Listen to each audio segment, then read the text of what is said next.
Selamat malam para pendengar setia di seluruh Indonesia di Dongeng Aki Rukman. Selamat mendengarkan dan tetap merdeka. Assalamualaikum warahmatullahi wabarakatuh. Bismillahirrahmanirrahim. Alhamdulillahilladzi anjala sakinata fi qulubil mu'minin liyazdadu imanama imanihim. Sampurasun, selamat malam Bapak Ibu, kawan-kawan serta anak cucu Aki dimanapun menyimak obrolan ini. Mari kita lanjutkan sekarang pembicaraan kita tentang hijrah.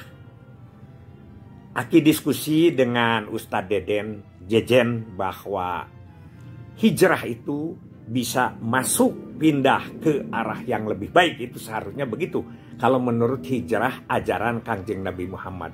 Kenapa Rasulullah pindah dari Mekah ke Madinah? Hijrah itu mencari kebaikan untuk kemaslahatan umat. Tapi sekarang kepindahan perilaku-perilaku kita di dalam kehidupan ada juga yang menjurus dan meninggalkan pakem-pakem Islam yang kemudian kita menjadi kepada timbulnya kejatuhan atau kemunduran begitu. Nah, di sini ada perang pemikiran. Aki sebut adalah Ghazwul Fikri. Ghazwul Fikri ini adalah hal-hal yang kita masih ketinggalan, yang perlu kita rubah, kita saingi, dan kita mempunyai satu pemikiran yang lebih maju. Kita masih bergelimang dalam soal khilafiyah. Biasalah, batal haram yang kira-kira tidak terlalu prinsip masih kita perebutkan. Sedangkan orang lain sudah berbicara teknologi yang canggih, sudah lari ke bulan, sudah dengan roket, sudah dengan apa, itu terutama di dalam hal-hal pemikiran seperti itu.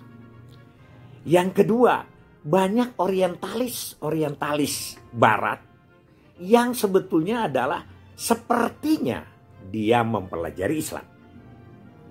Dia mempelajari Quran, tapi bukan untuk memajukan Islam, malah dia mencari celah-celah untuk menghancurkan Islam. Nah, ini perlu diwaspadai oleh kita. Pembakaran Al-Quran itu disebut budaya kan di Swedia baru-baru ini. Ini yang sebetulnya kita harus berubah, harus hijrah tentang teknologi kita. Ya.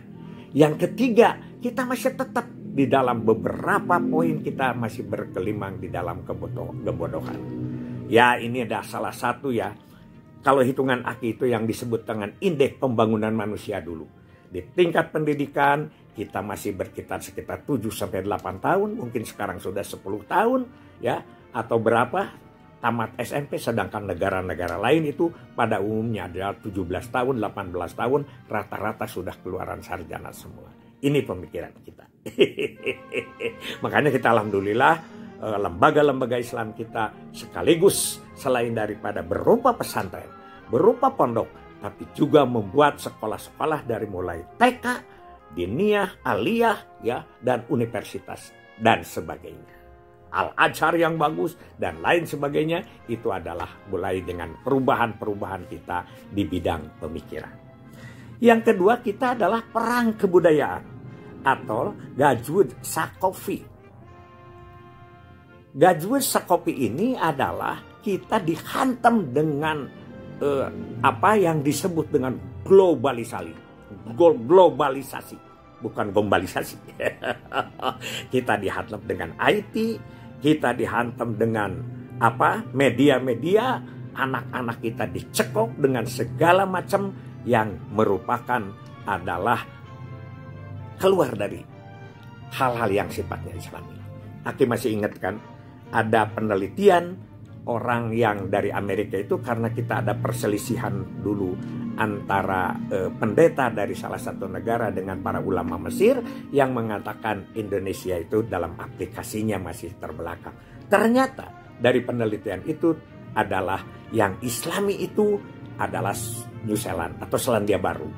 Kemudian kita saja Indonesia berada di ranking ke-140 dari perilaku Islami, padahal kita adalah negara yang sampai saat ini masih menduduki terbanyak pemeluknya. Walaupun sebentar lagi kita akan tersalib juga oleh India kan. Itu ya. Dan kita dicekokin dengan 3 hal.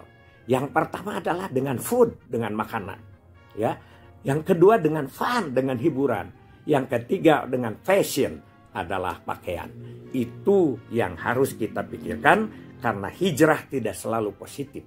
Tapi hijrah adalah berkembang dengan dasar dan pakem yang harus kita pertahankan. Itu ya. Yang ketiga adalah juga tentang pemikiran-pemikiran ekonomi. Ekonomi sekarang yang ekonomi syariah diganti dengan ekonomi ribawi, dengan riba ya. Itulah mata uang, dinar, dirham diganti dengan mata uang kertas. Itu adalah perubahan atau hijrah yang harus kita hindari ya, begitu. Dan yang terakhir adalah aturan-aturan yang hukum yang ada di dalam Al-Quran di beberapa negara, walaupun di negara Islam. Di negara yang pemeluknya Islam maksudnya akibatnya, ya itu juga tidak boleh dikembangkan. Sehingga inilah yang harus kita menjadi pemikiran. Bukan kita akan mendirikan negara Islam, bukan. Tapi aturan-aturan itu kombinasi yang mayoritas kita juga harus juga memperhatikan. Kita lihat di Aceh, ada hukum yang masih dengan hukum cambuk begitu ya. Itu adalah salah satu yang sebetulnya tidak melanggar atau mungkin kombinasi atau apa, karena ini adalah yang disebut dengan NKRI, Negara Kesatuan Republik Indonesia. Kesatuan harus ada Islamnya segala macam. Nah, bahkan sekarang kita juga agak sedikit semakin risih gitu ya. Kalau dari mulai Assalamualaikum yang disepakati dulu salamnya nasional, sekarang kan harus ditambah dengan selamat siang, nama budaya dan lain sebagainya. Bukan berarti tidak boleh. Tapi siapa yang melakukan itu, siapa yang melaksanakan ini, siapa boleh ya. Ya orang Sunda berhak menyebut Sampurasun, karena itu juga adalah Sampurnaning Ingsun. Sempurnalah engkau. Itu adalah doa seorang orang Sunda. Begitu. Ini yang disebut dengan pemikiran-pemikiran, yang disebut dengan kebudayaan, dan yang disebut dengan ekonomi. Mudah-mudahan kita terus hijrah, kita terus berkembang, tapi kita tetap dalam kondisi pengembangan Islam dan pengembangan budaya Indonesia. Hasbunallahu wa ni'mal wakil, ni'mal maula wa ni'man nasir. Wassalamualaikum warahmatullahi wabarakatuh.